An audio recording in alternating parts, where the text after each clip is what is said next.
Neşelendirdik ya, tamam. Şimdi efendim, uyku apnesi hastalığı gerçekten çok üzerine durduğumuz bir rahatsızlık. Hastamızın uyku testi sonuçları elinde. 27. Evet. Orta uyku apnesi hastası. Orta düzeyde uyku apnesine sahip.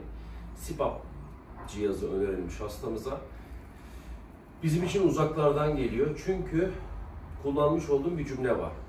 Bu hasta ameliyat olur, bu hasta olmaz, bu olur, bu olmaz. Neye göre bu kararı veriyoruz? Hakikaten çok önemli. Orta uyku apnesi derece olarak ameliyat olabilir derecesindedir. Ancak muayene bulguları çok önemli. Şimdi bizim için 3 bölge var. Burun bölgesi, damak bölgesi ve dil kökü bölgesi. Burun bölgesi ve damak bölgesi cerrahi ile tedavi olabilir. Ancak dil köküne yapılan tedaviler, cerrahi tedaviler hem çok zordur, hem ameliyat sonrası morbiditesi fazladır ve tedavi sonrasında da, cerrahi tedavi sonrasında da her zaman istediğimiz sonuçları elde edemeyiz. Yani bir hastanın uyku apnesi olan, uyku testiyle teşhisi konmuş bir hastanın cerrahi mi yoksa maske mi kullanması gerektiğini anlamanın tek yolu hastalığın bölgesini tespit etmek. Biz ne yaptık şimdi? Alalım pedleri, Bayonet. Biz ne yaptık? Hastamızın burnunu uyuşturduk şimdi. Neye bakacağız? Hangi bölgede tıkanıklık var? Burun ameliyatı daha önce geçilmiş. Hastamızın burnunda hiçbir sorun yok.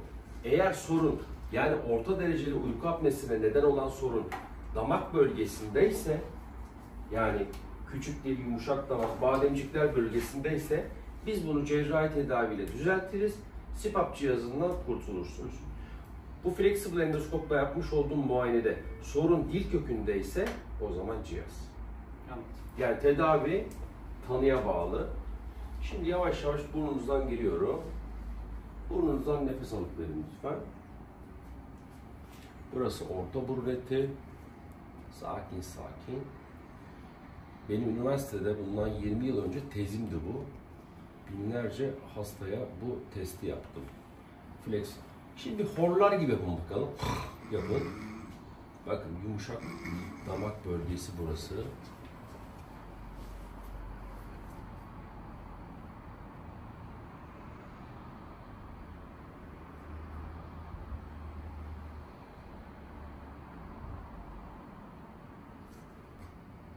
Yapın bakalım.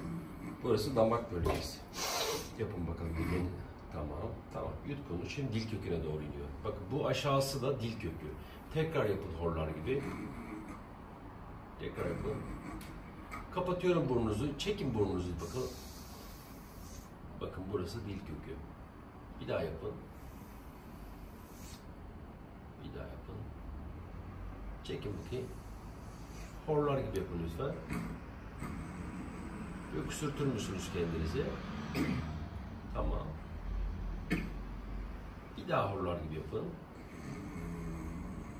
Hastamızın dil kökü açık. Yani problem yumuşak damakta. Dolayısıyla cerrahi tedaviyle tedavi olabilir. Eğer sorun dil kökünde olsaydı o zaman sorun ancak CPAP maske tedavisi edilecek.